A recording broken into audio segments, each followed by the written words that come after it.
Welcome back to another APUSH history video lecture, and in this case we're doing Unit 2 review. So we're going to be talking here about the American Revolution, like what leads up to it, and how does it change American society. And I can't stress that enough. Like, that's the big theme that I want us to take a look at. How does the American Revolution and post-American Revolution really change the American colonies and the American society, especially when it comes to people's identity? Because I need you to remember, our common mythology is like Americans wanted their independence. They didn't want to be British anymore, right? That's not really true. In fact, a big term I'm going to push at you guys is a term called Anglicization. Okay, what does that mean? So somebody who's Anglo is British, and the idea here was Anglicization, meaning how did British culture affect Americans? And Americans were very British. That was their mindset. They were British. They did not want to give up on being British. It actually took deep into the American Revolution for people to give up on that issue. So that's going to be important. Another big important change that we need to take a look at is about how the nation would be governed, especially post-American Revolution. And the third big issue that I want to take a look at are the effects on the revolution to excluded peoples. So peoples who have been fighting ever since to try and gain inclusion into the American identity. Women, African Americans. Off with contextualization. So this is kind of good, right? When we think of like overall AP tests and AP essays, what can you talk about for contextualization and change in the American identity? Well, what leads up to the American Revolution are two really big events I want you guys to remember. One is the Great Awakening, and the other is the French and Indian War. So in the 1730s, we had the Great Awakening. This was a religious fight between what were called the Old Lights and the New Lights. Our big two guys we want to remember are George Whitefield and Jonathan Edwards. They argued that we needed to go back to sort of, not the Puritans, but it was like the Puritans. They argued that we needed to go back to that intuitional reaching out to God for redemption. What they were arguing against was rationalism, coming from the Enlightenment in deism. Remember, that was that belief that God had made the universe and then stepped out of the picture, and we just needed to study things scientifically and rationally. Okay, so that was the religious fight, but what was the real underlying issue here? Well, in order to challenge deist rationalism, George Whitefield and Jonathan Edwards had to challenge the leaders of the day, who happened to be in the Anglican Church. So they were establishing this sort of like religious challenge to the king and to his authorities about how corrupt they had become. So the other big change that took place was the French and Indian War. George Washington, who was a colonel in the British Army at that point, was sent out to Fort Necessity in the area today that we would call Tennessee. And as he got there, he ended up going into a firing war with the French, and that started the 7 Years' War back in Europe. So that was the big war back in Europe, right? Here in America, the war that took place was the French and Indian War, in which the French and their allies versus the British and their allies. And they fought in the Ohio River Valley and Canada over American expansion into that area. Now, at the end of the war, the French are going to lose, and they're going to get kicked out of this region, so the British are all that's left. So that sounds like a pretty good deal for British colonists, but it actually creates a whole new set of problems. Problems were, number one, the big war debt that the British faced. Number two, land restrictions that the British put on the American colonists in the Proclamation of 1763. Number three, the British established something called the Quebec Act that protected the French Catholics who were left behind. That made American colonists feel like they were being treated as second-class citizens.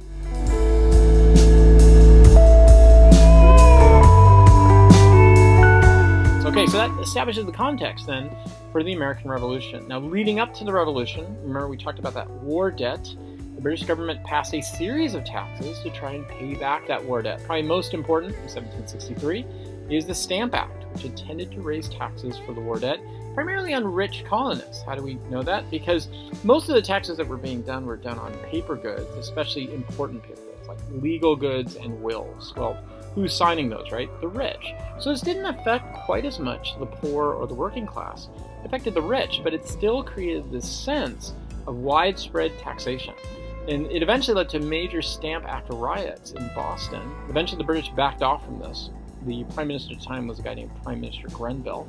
He backed away, and they established what's called the Declaratory Act, where they said, yeah, we're not going to do the Stamp Act, but because we, the British, say so. So notice they're trying to retain control there.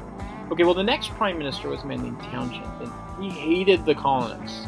He said, okay, look, the colonists' big complaint was external versus internal taxes. They didn't like the Stamp Act because they felt like it was an internal tax. So we'll just do external taxes. We'll do tariffs on goods, things like lead, glass, and nails. Colonists still rebelled against this. So then we had Lord North. Lord North tried to use the Tea Act.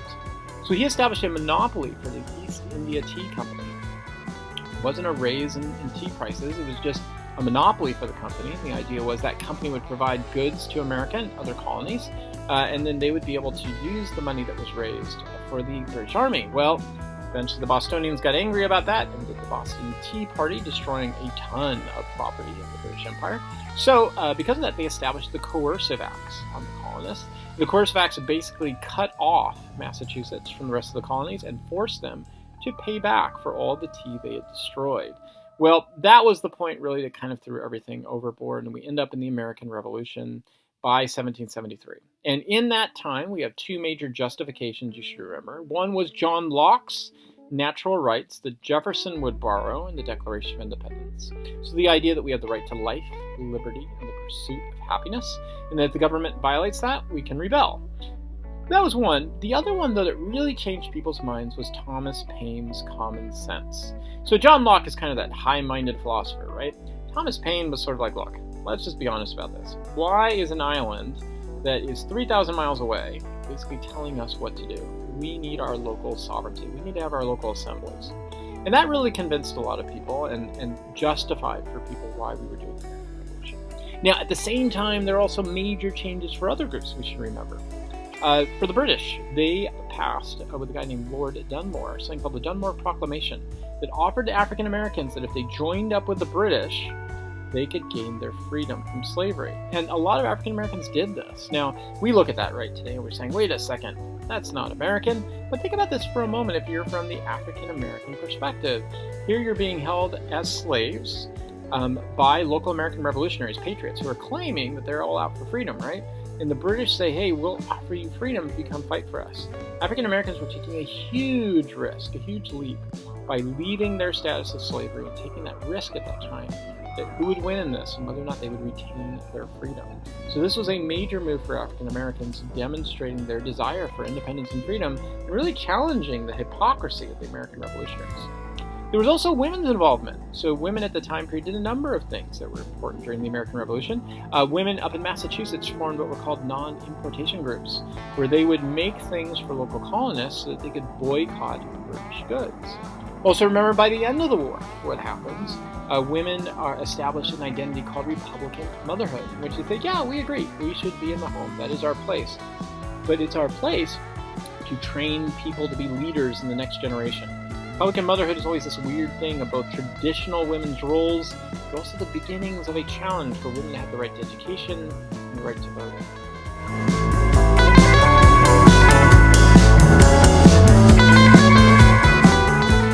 Okay, so once we're done with the American Revolution, what changes because of that in the American nation?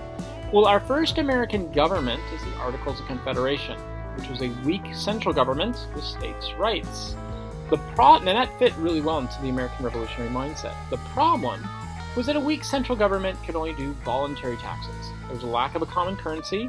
There was no internal military. So a good example of this was Shays' Rebellion. That's when the farmer Shays up in Massachusetts was basically told that he was going to have to pay back money for his mortgage that he hadn't paid on. He went to the local courts with 300 other farmers who had the same situation and basically said, you can't do this to us. Problem was, number one, this had to go with that issue of paying back the war debt. And number two, the other big issue was, how do you put down a rebellion like this? So the Founding Fathers did this by going to Philadelphia and forming the Constitution. And there, the big things you should remember is what they created. They created, first of all, a system of compromises, like the Great Compromise, that created representation in both the House of Representatives and the Senate. The Electoral College, to vote for the president not based upon a direct vote, but through electors in each state. And the Three-Fifths Compromise, that compromised on the issue of slavery to bring the country together. Of course, keeping in mind that the Three-Fifths Compromise was about the African-American population as a whole in each state, okay, and that this would kind of solidify into the Constitution this idea that slavery was going to be accepted for a while.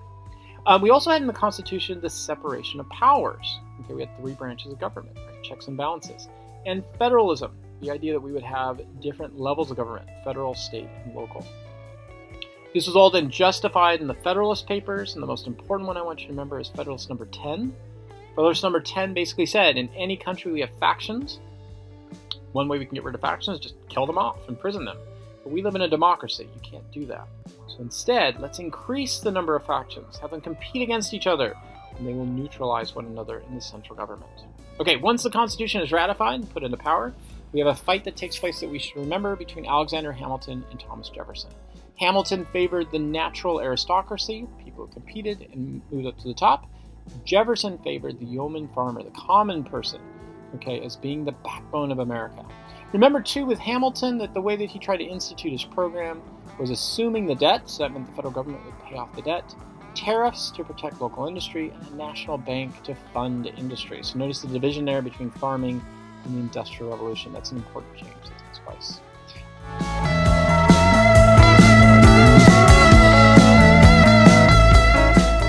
Last off is foreign policy. We really need to remember that from 1775 to 1800, the big context is the French Revolution. The Federalists oppose it, saying it as being too radical, while the Jeffersonians originally supported it. They later came to a little bit of opposition on it. Washington gave his famous neutrality proclamation where he said, we're not going to get involved with the French anymore. We're pulling out of that Franco-American alliance because we don't want to get rushed into their problems, get sucked into European problems. And then the French began pushing at the United States.